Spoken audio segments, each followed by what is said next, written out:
Mr. Speaker, Socialist Democrats advocate dictatorial and guaranteed-to-fail socialism over liberty and the free enterprise economic system that has created America's prosperity.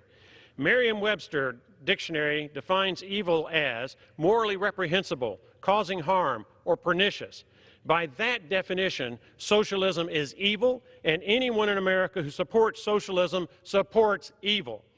Enrique Padron recently published an editorial in the New York Post entitled, "Hey Democrats, here's the price I paid for your socialist dream." It is such a revealing testament of the evils of socialism that today I read it in part into the congressional record. Quote, American Democrats are pining ever more loudly for socialism these days, for free education, free health care, and much else. Let me tell you about socialism as I lived it under the Fidel Castro regime. The house where I was born in communist Cuba had a dirt floor, a bathroom hole in the ground, which we shared with 6 other families, and a zinc roof that left us unbearably hot in the summer and shivering in the winter. We had no running water, no refrigerator, and no door in the back of the house. We cooked with charcoal. My mother raised 4 boys by herself in that house, working 12 hours a day to earn 160 Cuban pesos, or approximately $6 a month. Why didn't we fix it? In addition to the meager income, we had no access to hardware stores to buy nails or cement to fix our humble house. In fact, the local member of the National Assembly was the only person authorized to approve whether we could buy a bag of cement or a roll of roof paper if they were available. We couldn't buy these simple materials without that precious piece of paper. Can you imagine going to your congressional representative to ask for permission to buy a box of nails or roof tiles or roof paper? It seems unthinkable in the United States, but in Cuba, where we lack the necessities of life, we had to. And when we complained, the authorities scolded us to be grateful for free education and free health care. In Cuba, it is illegal to speak against the government or complain about living conditions. We were prohibited from speaking with local media, but the journalists were state employees and wouldn't publish our stories anyway. We couldn't express our unmet needs and were reminded that we shouldn't complain anyway because we were promised, you guessed it, free education and free health care.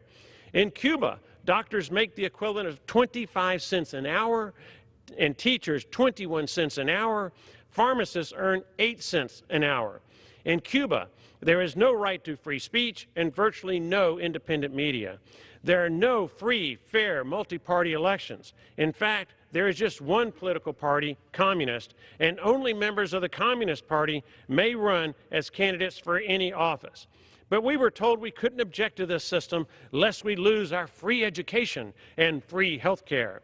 In Cuba, if you dare to yell something true like Fidel and Raul are dictators, you could spend many years in prison. Dictatorship is another price we had to pay for free education and free health care. I desperately needed something more than the promises of free education and free health care. I knew that I needed freedom, freedom to speak my mind and vote my conscience. It was worth the risk of being eaten by sharks than to continue living a life with no purpose and no freedom. On August 16, 1994, I decided to get into a boat with 20 other Cubans in search of a future. One of my 2 brothers followed me to the United States, also in a raft, nearly dying of thirst and hunger during the journey. My older brother is still awaiting the visa I filed for him. After arriving in the United States, I worked as an international sales manager, owned a restaurant, hosted a radio program, and authored 2 books. Today, I work for a member of Congress. None of these opportunities would have been possible for me in socialist Cuba. I wish that one day I might have a conversation with some of these young American socialists who have no experience with actually existing socialism. They like to think they can have democracy in a socialist economy, but everywhere it's been implemented, public ownership of the means of production has led to political repression, not least in my native Cuba with its promises of free cradle-to-grave services. I chose such more than the promise of free. I chose freedom, end quote. Mr. Speaker, Enrique Padron has shared his firsthand experience with the suffering, depravity, and evils of socialism in Cuba. Americans should heed his words. Free enterprise is about liberty and freedom. Socialism is about poverty and slavery to the ruling class. I yield back.